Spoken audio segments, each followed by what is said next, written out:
Hello, this is Mark Tooley, editor of Providence, a journal of Christianity and American foreign policy. Today, I have the pleasure of speaking with Hal Brands, who is a professor at Johns Hopkins University and also a scholar at American Enterprise Institute, who has written several very good pieces of late on U.S. strategic competition with China, including one for American Enterprise Institute, about which I'm going to ask him, as well as about his impending books and perhaps about his most recent book of last year. So Hal, thanks so much for joining us. Thanks for having me.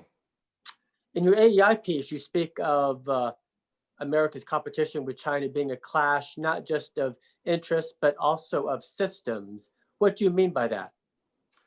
Sure, I basically mean that while the deepening US-China competition is driven by conflicting geopolitical interests, such as conflicting interests in the Western Pacific, for instance, it's also driven at a very deep and fundamental level by the fact that the United States and China organize their societies and their polities in fundamentally different ways. And much of American foreign policy, not all of it, but much of it, traces back in one way or another to the fact that the United States is a liberal democracy and would like to create a world in which liberal democracies can flourish. Much of Chinese foreign policy, or I should say the foreign policy of the Chinese Communist Party, ultimately traces back to the desire to create a world in which autocratic regimes, such as the one run by the CCP, will be protected at a minimum and perhaps even privileged. And so if you look at a variety of Chinese behaviors in recent years, or going back even further than that, a lot of them trace back to the fundamental insecurity that autocratic regimes feel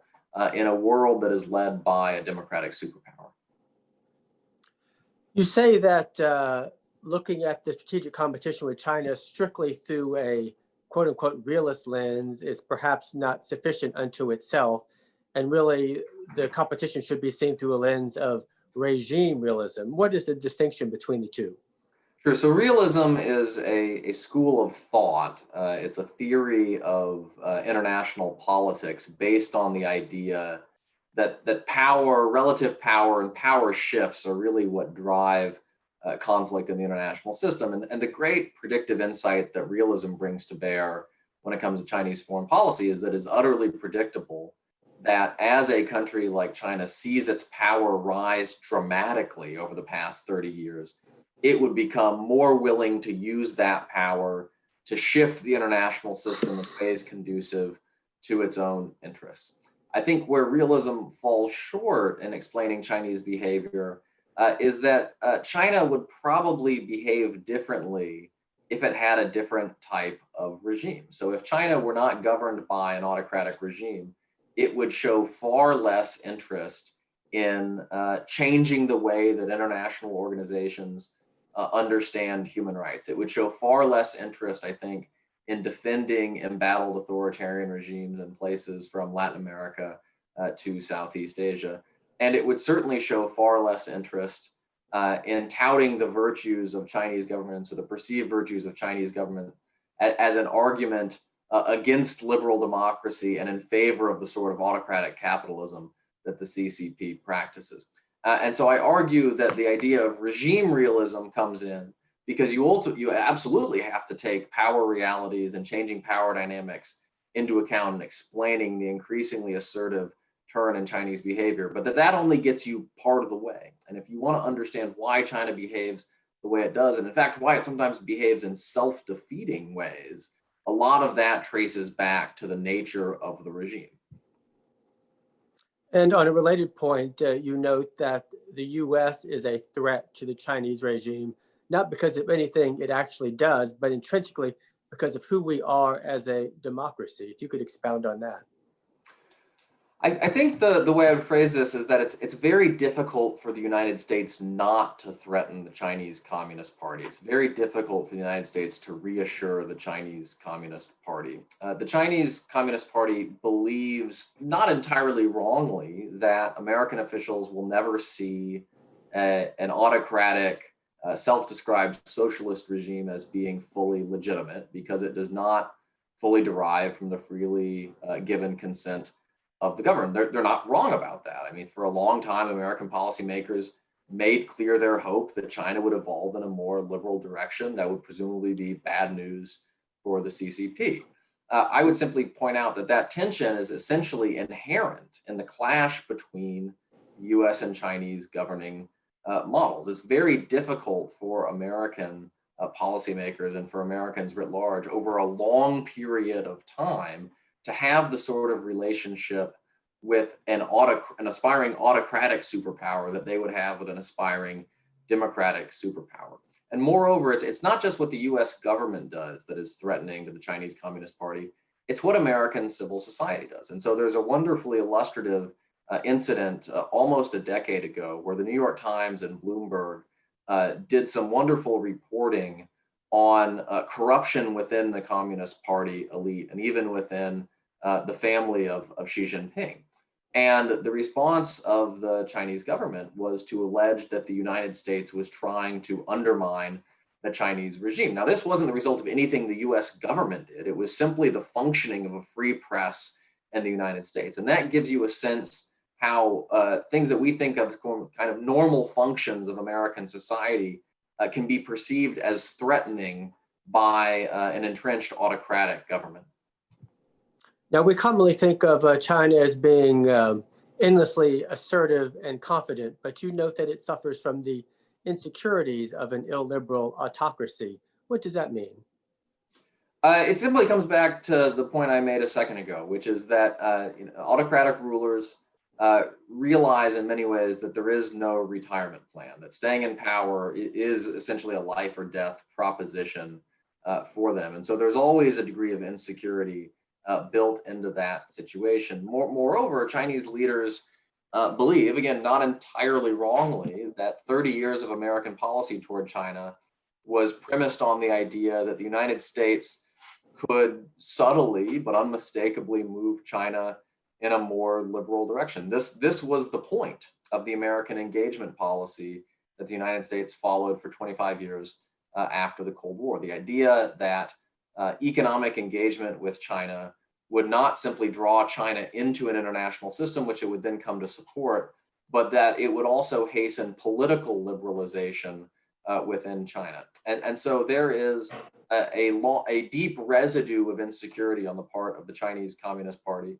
in part because of the perception of hostility from the United States, but also because there's built-in insecurity in any situation where leaders realize that they may not actually command the authentic loyalty of the people they rule. Now, you mentioned the quarter-century attempt by the US and by the West to lure China into the international liberal global system. Was that attempt, was it inevitable given what the US is, or could that direction have been averted realistically?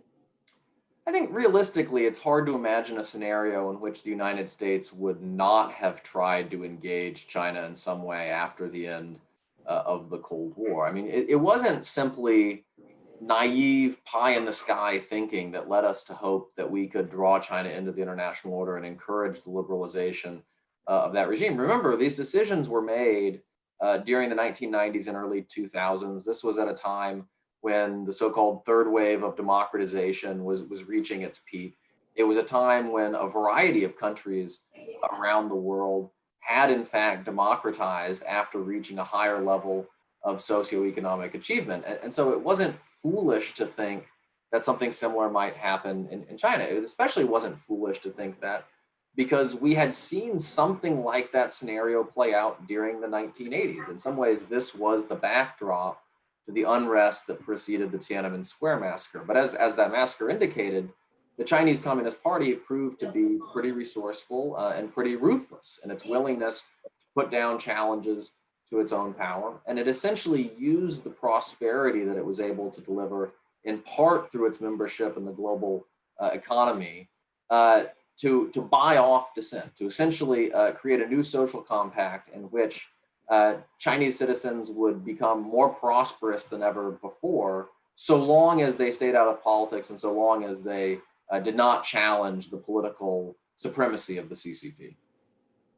Now, do you believe the US strategic competition with China will be as persistent and as intense as the Cold War was with the Soviet Union across 45 years, or will it be more indirect and subtle?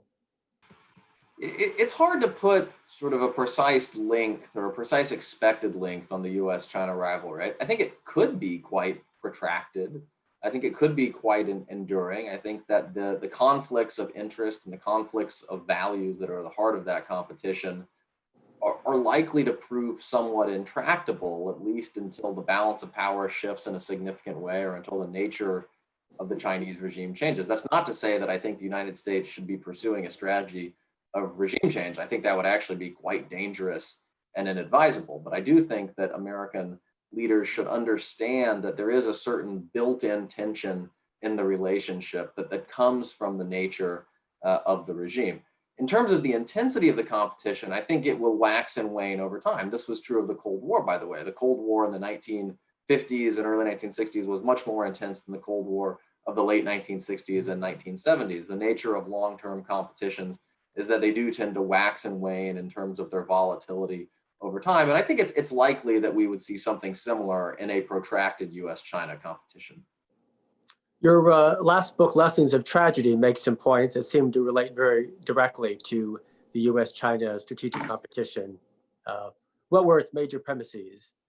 So the major premise of that book was that tragedy is the norm in international relations, that we shouldn't think of the arc of history bending inevitably towards progress and justice, because over a couple thousand years at least, the story of international relations has been recurring crack-ups of the international system that have just catastrophic consequences for everyday people. And so the good news is that those crack-ups tend to lead to geopolitical and strategic innovation. Many of the international systems that have been most successful in restraining international conflict were set up in the wake of great geopolitical catastrophes, whether the Napoleonic Wars or World War II. And in fact, the international system in which we live right now, the post-World War II international system, was a response to the breakdown of the international system during the 1930s and 1940s, and the threat that we might see a similar breakdown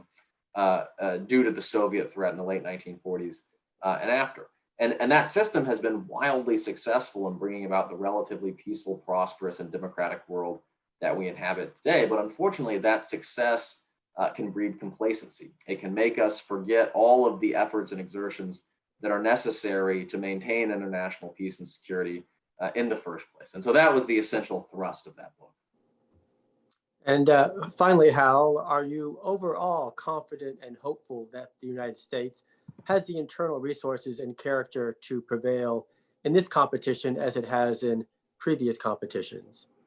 I am. I think that there are certainly significant geopolitical challenges that the United States faces today. There are significant internal challenges that the United States faces as well. But when I ask myself, whose position would I rather be in, the position of the United States or the position of any of America's challengers, I would take the US position every day of the week and twice on Sunday. This is still, I believe, a relatively healthy democratic system. The United States still has a thriving and incredibly dynamic economy. It has alliances that link it to many of the most important and powerful countries in the world. And when you put all of that together, I think the United States does have the capabilities to defend its interests in the international system in the coming decades. And finally, if I could get personal, do you self-identify as a realist, or is there another category that better describes you?